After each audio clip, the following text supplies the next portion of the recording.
Hi, welcome back to our series on probiotics. It seems like probiotics are a very big topic of conversation because folks know that we talk a lot about organics, about the right kind of foods to eat, and one of the biggest impacts of the food you eat, the biggest impact in fact, is what does that food do once it gets into you? Once it's there, how does the food actually process to provide you with energy, and why does something become waste? So we're going to open the floor up because we get questions about probiotics all the time. So what do probiotics actually do? Well, first, I think the key is understanding what a probiotic is. And I think the best example is yogurt. Everyone knows what yogurt is. Yogurt is a little container full of bacteria. Yep. And if you think about that, it's kind of gross. Oh my gosh, I'm eating all these bacteria. But yogurt tastes good. It's good and healthy for you. But the key is that your intestine is full of bacteria. There's good bacteria, there's bad bacteria, and you actually need to have the right kind of bacteria in your intestine for your intestine to function properly. So what probiotics are bacteria, the good bacteria, that is going to help your gut digest your foods better. Okay. You never used the word stomach. Where does my stomach come into play? Well, the stomach is the reservoir where the food initially sits. And when people say they talk about my stomach, often they're talking about their whole abdomen and their whole intestine. But basically, there's the stomach, which is the initial reservoir for food. Then there's the small intestine that breaks down most of the food. And then there's the colon where the fecal matter is collected and then finally excreted. Okay. So it's in that small intestine where the bacteria is probably the most important aspect that helps the food break down, it helps to decrease inflammation, and it helps to absorb the right nutrients and minerals. So those bacteria, we have a symbiotic relationship with the bacteria that are in our intestinal tract. Anybody that's seen a zombie movie knows what intestines looks like.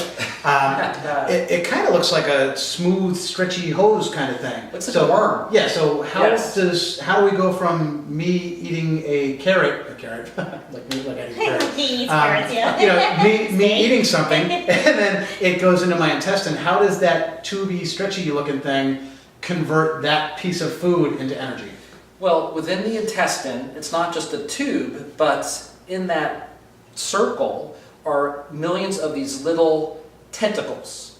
And those tentacles help to break the food down so that it goes from a little food particle to absorb into the fats and proteins and carbohydrates and nutrients and vitamins, that those little tentacles absorb those food substances. And the bacteria that are in there actually help those little tentacles absorb the foods. So the key is having the right kind of bacteria to help absorption. So there's good bacteria and there's bad bacteria. Obviously we know about infections. So many of us who are not eating the right things, or for example if you've had antibiotics, that's going to kill all the bacteria. You're not going to be able to absorb well. I mean, most of us know if you take an antibiotic you can get sick and throw up or have diarrhea. So in those situations a probiotic is very important to repopulate your intestinal tract with the right kind of bacteria. Is there a best time to take probiotics? Like, is there a time that you should take probiotics? You mentioned when you take antibiotics. Is there any other time, like, if you're having stomach aches, if you have diarrhea, if you have, heartburn? I mean, is there a specific time that you should be taking these things? I think it's a good idea to try a probiotic if you're having any digestive health, symptoms, that it could make a difference. Yeah. There are a lot of reasons why someone might have bloating, or might have indigestion, or might have, constipation. And it's important to just talk to your doctor about these symptoms, but probiotic may be the way to go and may be helpful. And there's a lot of other, ways to help out too, with a better diet and fiber. And if you have any kind of food sensitivity, that may also be a factor. If you have a dairy sensitivity, for example, then yogurt's not going to work for your probiotic, and you might have to find a supplement source for that. So guys, if you come up with any more questions for us, go to karmicbalancehealth.com and go right to the little support window. We want to hear your questions because we want to answer them for you. It's so important for us to keep these video series going. We want to make sure that you're always learning the right things to do, the right things to take, when to take them and when not to take them. So that's why we're running this whole series on probiotics. So thanks for watching this video. We'll see you soon. Thank you. Thank you.